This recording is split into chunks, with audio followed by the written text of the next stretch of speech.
Hello, everyone. Again, this is Paul Bammer with the marketing team here at Case Status. Sincerest apologies that in our innovation webinar, we ran out of time. And I like to say that that's because we had so much innovation. But I will fall on the sword and say that I maybe mismanaged all of the innovation topics that we had. But we're excited to come to you in sort of an a la carte form to bring you our last segment, which we didn't get to cover, which is to spotlight one of our excellent customer success resources here, part of the Case Status family, Charlotte Pultz, who is joining us here today. Charlotte, thank you for being such a good sport. Absolutely happy to be here.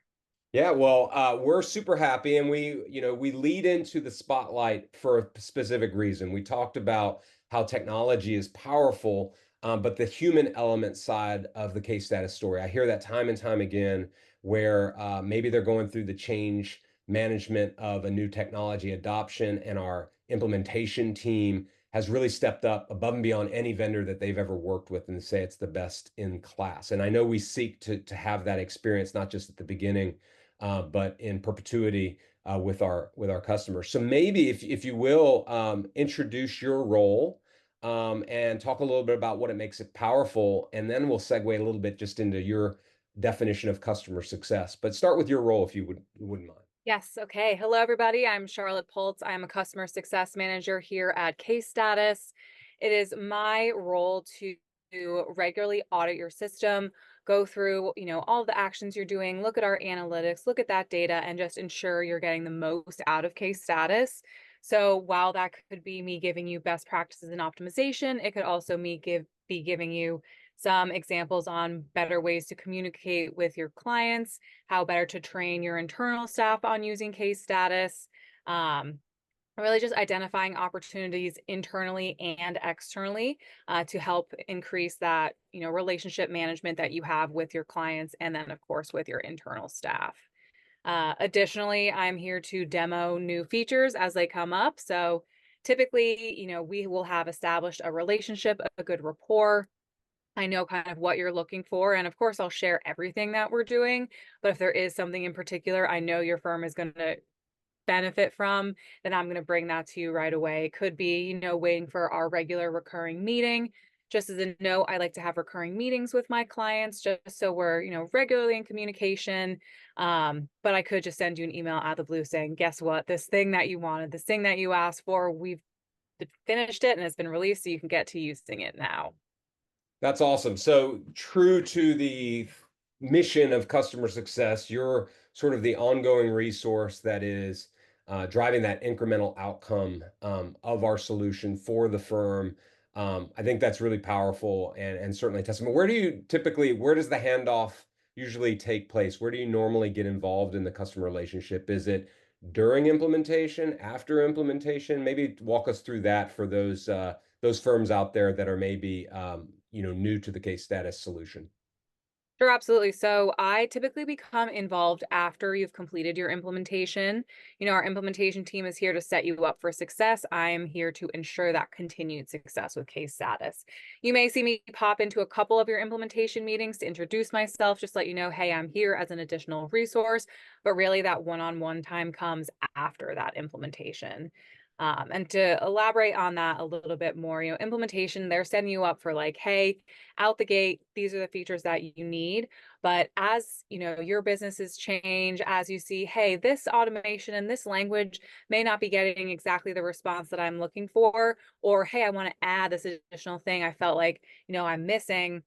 I'm there to assist you with doing that. So again, that long-term relationship to ensure that continued success with Case Status, and making sure you're aware of everything that you can do, which, everything may not be appropriate to do in implementation. Like, let's get the ball rolling, let's get people activated, engaged, and then I'm here to really make sure that they're engaged, they're using it, and you see continued success. Yeah, that makes a lot of sense, and I definitely think proficiency and productivity comes, down the line. I think that's one of the best part of the Case Status story is we do solve real pains up front within, a month of buying, a month within launch, but some of those incremental returns, right, Charlotte, can come month after month, year after year, and so we're continuing to add value for the law firms on that long time horizon. Um, so really cool. So again, you're kind of where the rubber meets the road on maybe ongoing and complexity and just the needs. What's the toughest challenge that you've maybe helped a law firm overcome in your time? If you want to share a little under the hood. Sure. And I think, it's not always the most comfortable to receive, but getting some of that negative NPS Yeah. feedback. So, no firm wants to receive that feedback, but, you know, you may receive one or two just because you can't make every single person happy. And it's then determining how do you handle that negative feedback. First of all, how do you know you're getting it? How do you know where to review that? What tactics should we use to determine, hey, what happened here? By looking through the communication, what was their last piece of feedback coming through?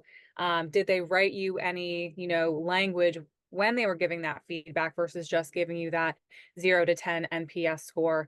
So identifying, hey, this is what we figured out, where maybe the ball was dropped or what went wrong.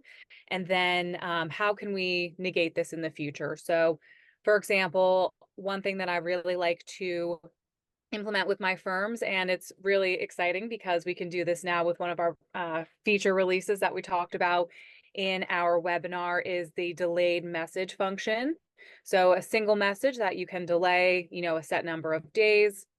I like to send out a NPS, I call it like an NPS EDU message. So, some people just aren't exactly clear on, hey, what are you asking me?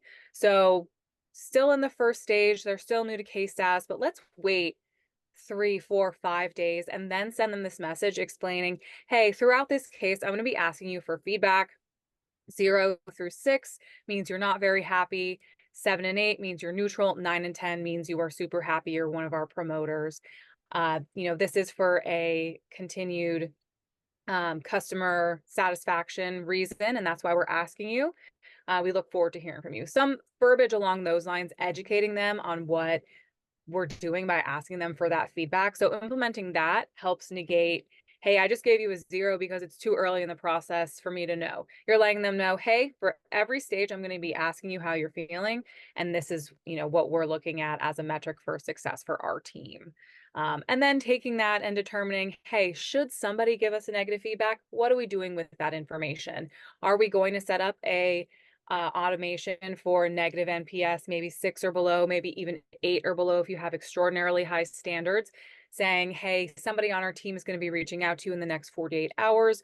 Or the one I prefer is a message that's a little more along the lines of, hey, could you tell me a little bit more about why you're feeling this way? Respond back to me here so that, number one, it puts the onus on the client to give you a little bit more insight if you haven't had anything from them. And number two, if you do need to make a call with them, you have a little insight as to what's going on with them and you're not entering that call blind. And so those are ways and very, tangible things that we can put in place that allows you to maintain that positive relationship. And should something go askew, you have a tactic to understand why and then handle it from there. No, I think thank you for sharing that. It resonates with me because a lot of the firms I talk to are scared to ask the customer satisfaction question. I think 50% of the people I survey say they don't want to know, right? Like the ostrich burying their head in the sand. But to go get through that uncomfortableness and to challenge themselves to ask that question, but to build those automations, I think that is a an awesome way to overcome those perceptions that it's scary. And I think from what you've seen is those folks that do go down that path, they're happy that they have, right, Charlotte? Because they know what's coming and they can turn those sixes around, right? It's like the check engine light. Yes. And if you have our advanced analytics, you have the ability to see, hey, how many detractors did I convert into a promoter? And you can even identify where in the process, what stage that happened. And then we can see, hey, it's because of this message. It's because we asked them why we were able to engage with them, get on the call, or even just figure it out via the app, via SMS. To determine let's turn you around, let's make you happy. So I Yeah. love that little report feature in our No, firm insight. public service announcement from Charlotte is get your net promoter surveys going. Even if you don't have case status, you're listening to this video, ask the question. Get out That's of ostrich status and start asking that question. So awesome stuff. Now, one more question before we wrap, which was kind of alluding to how you help these firms maybe to see, maybe to demo some of the new features. So you were part of the Innovation Q3 webinar. And I'm curious of some of the, maybe you can recap some of the features, or actually everybody pretty much saw that, but what was your favorite feature? What do you think your customers are going to be most excited about getting in their hands and starting to put into use, from either the releases or the immediate roadmap that was discussed? sure. It's hard for me to say just one, so I have a couple points to mention on that. But app translation, I'm so excited about. If you're working with clients who are speakers of other languages, this just makes that whole process so much smoother, so much cleaner, and allows for them to feel comfortable in a process that, frankly, could be very uncomfortable for some people. Going through some sort of, legal engagement is not always the most warm and fuzzy type of thing for people. But if they now have the ability to see everything that you're saying and translate it into their given language, then that's just going to make them that much happier and that much more confident in your firm to get the job done. So app translation, I'm loving it. Yeah. Additionally, the Chrome extension. So we've had the Chrome extension out for some time, but we've been continuing to make feature enhancements to that. And the most recent one is allowing notifications to be shown from the actual extension itself. Even if you're not using the Chrome extension, whether you're using the iframe and Litify, you enjoy going into, case status proper and doing that, or you just have your own, organization that you're doing, how you're communicating with case status.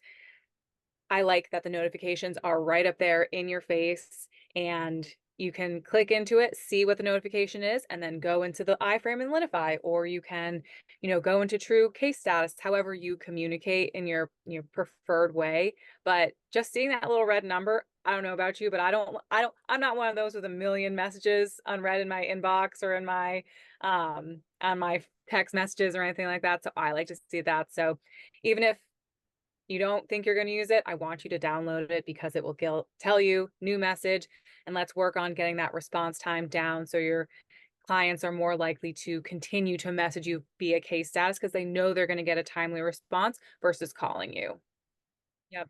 And then just to wrap up with how much we discussed the importance of video, but embedded videos, of course, we all want to have embedded videos. We all want to meet people where they are. And in this age of social media, TikTok, Instagram, everyone, Facebook, everyone's online and they're seeing videos after videos. And so if you are able to provide them with a video within the stage description explaining what's going on, of course, not taking away from actually having a written out description, but hey, I might prefer to view it as a video versus reading it.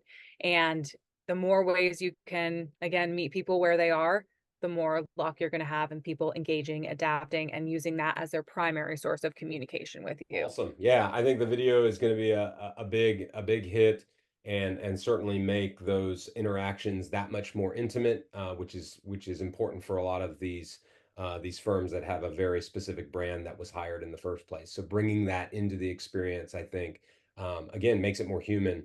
And a lot of people don't think about that, but the experience that Case Status brings is not one of cold technology. It is one of more humanity, and I think that's an awesome capability with the video. So very cool. Well, I enjoyed having this time to chat through things with you, Charlotte. It was kind of nice not having the bookend of the top of the hour coming. So maybe I'll end with this question just about if we have some listeners out there that are using case status and they haven't yet engaged with the customer success team, but they are hearing some things that they might be able to take advantage of. What is the best next step? Will they hear from you? Should they reach out? What do we normally recommend for those firms that are beyond launch and maybe looking to get incremental returns? Absolutely. You can reach out to our support team and we'll get you to the right person. So that would be support@casestatus.com. And we look forward to working with you. Again, appreciate it. We'll probably showcase some more of your peers in the upcoming innovation sessions and probably in these short videos. So again, thank you for taking the time, Charlotte, and thank you for all of you who have tuned in to get this addendum to our innovation webinar from August, and we look forward to talking more about what we can do with our awesome technology to radically transform your client engagement, but also with our awesome human element with folks like Charlotte.